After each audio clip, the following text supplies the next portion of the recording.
Marian Rivera nagparinig may pinagseselosan. Tara at pag-usapan natin yan.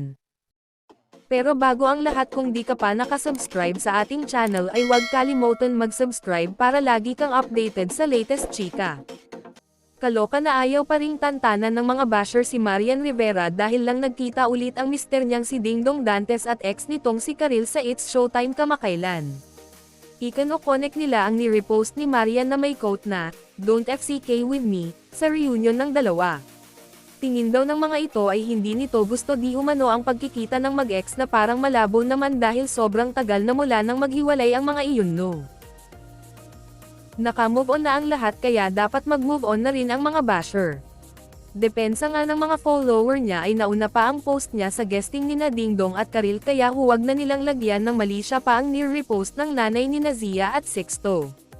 Kaya payo na lang sa kanya ay iwasan na lang niya ang mag-repost at mag-like ng mga ganun para hindi siya mahanapan ng butas ng mga basher. Biro pa nga ng iba ay baka naman daw si Charo Santos ang pinagseselosan ni Marian na ka-love team ni Dingdong sa pelikulang Only We Know.